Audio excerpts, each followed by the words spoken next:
Is the oil in your pantry quietly dismantling your energy at the cellular level right now?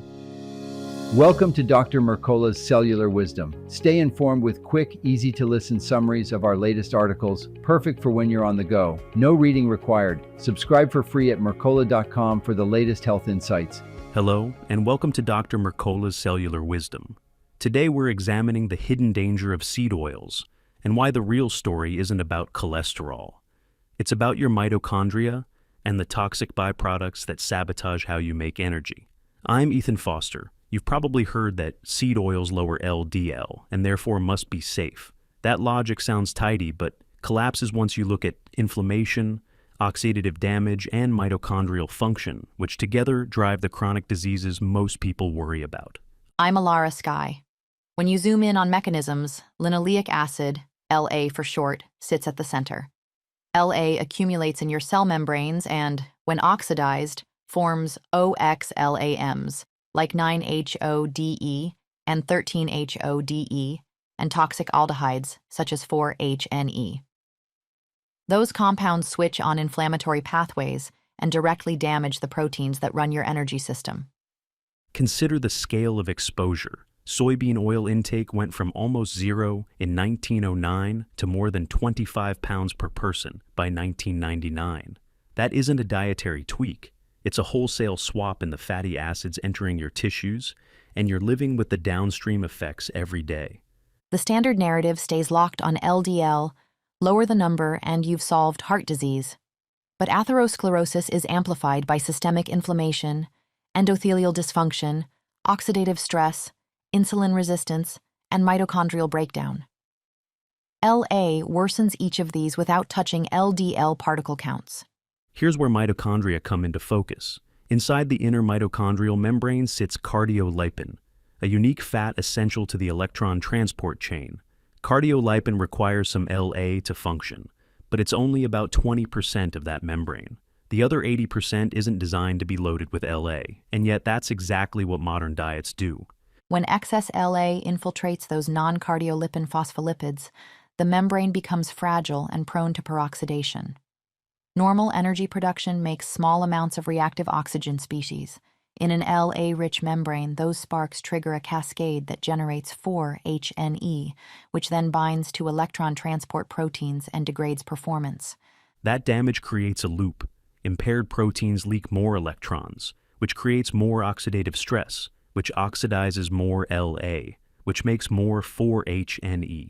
Over time, ATP output falls, cells struggle, and you feel it as fatigue, poor metabolic control, and rising inflammatory markers. You also can't ignore reductive stress. When electron donors like NADH pile up faster than the chain can process them, especially in the context of LA-damaged complexes, electrons back up and react prematurely with oxygen. Reductive stress begets oxidative stress, pushing your system into a persistent malfunction. The historical signal is hard to dismiss. As dietary LA soared, adipose tissue LA climbed too. Research shows a 136% rise over the latter half of the 20th century, with a tight correlation between what people ate and what their fat stored. Adipose isn't inert. It secretes inflammatory molecules and, during weight loss, releases LA back into circulation. LA also has a long memory. Its half-life in body fat is about 2 years, which means your tissues reflect years of choices. That can sound daunting, but it also explains why sustained changes matter and why early improvements in mitochondrial function can show up before your fat stores fully turn over. This isn't confined to one organ system. In the gut, colonocytes rely on short-chain fatty acids. When LA-driven mitochondrial damage lowers their oxygen consumption, oxygen rises in the lumen, beneficial anaerobes decline, and dysbiosis takes hold. Lipopolysaccharide from less friendly microbes then leaks into your circulation and drives whole-body inflammation. So what should you do? Start by eliminating industrial seed oils: soybean, corn, cottonseed, canola, sunflower, safflower, and grapeseed. Read labels on processed foods and assume most restaurant meals use these oils unless proven otherwise. This single step removes a continuous source of LA and 4-HNE precursors. Don't replace them with excess seed oil adjacent products. Be cautious with olive and avocado oils because a large share on store shelves is oxidized or are adulterated. Unless you can verify purity, you may be getting the very oils you intend to avoid. For cooking, use butter, ghee, tallow, and coconut oil, all naturally low in LA. Adjust protein sources strategically. Conventional chicken and pork concentrate LA from their feed. Their fat can exceed 20% LA.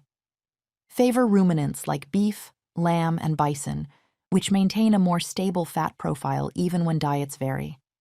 If you want a clear roadmap for what to eat while you lower LA, focus on the foods that support metabolic repair. Butter and ghee, eggs, tallow, dairy fats such as raw cheese or raw milk, coconut oil, dark chocolate, bone broth, collagen, or gelatin.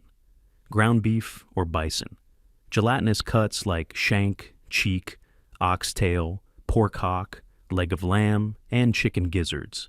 Well-cooked vegetables, in-season ripe fruit, white rice, masa harina, sourdough bread, occasional well-cooked beans, maple syrup and honey, organic orange juice and quality lemonade, organic grape juice, well-cooked peeled potatoes and sweet potatoes, beets, turnips, and quality cassava flour. Equally important is what you remove or minimize. Avoid industrial seed and vegetable oils and blends, common nuts and seeds and their butters, chia and flax products, raw vegetables typically eaten uncooked, avocados, fatty fish, store-bought baked goods, conventional chicken and pork, dairy alternatives like almond or oat beverages, alcohol, lean muscle meats without collagen balance, soy products, hummus and chickpeas, veggie burgers and plant substitutes, and daily or excessive beans and legumes. Set your expectations correctly. Because LA clears slowly from fat tissue, this is a multi-year project, but mitochondrial function can improve far sooner. Some evidence suggests cardiolipin composition responds within weeks when intake drops, so you can feel momentum early, even as long-term stores decline gradually. Quantify your progress. Track LA exposure in grams per day and aim well below modern intakes. Problems emerge as LA exceeds roughly 7% to 8% of membrane phospholipids, levels that align with typical Western diets delivering 15 to 25 grams of LA. Moving closer to pre-industrial patterns of 2 to 4 grams daily shifts your cellular environment in the right direction. Your action plan is straightforward. Clean out seed oils, scrutinize labels, choose ruminant meats and low LA cooking fats, and build meals from the supportive foods list. Each choice lowers the load of oxidizable fats in your membranes and reduces the creation of 4-HNE that blocks energy production. Here's today's challenge. Audit your kitchen and one restaurant you frequent for hidden seed oils. Replace cooking fats with butter, ghee, tallow, or coconut oil, and build tomorrow's meals from the supportive list. You'll feel the difference as your energy system steadies. Thank you for watching Dr. Mercola's Cellular Wisdom. We'll see you on the next episode. Thanks for watching. Subscribe now and click the notification bell so you never miss an update. See you in the next video.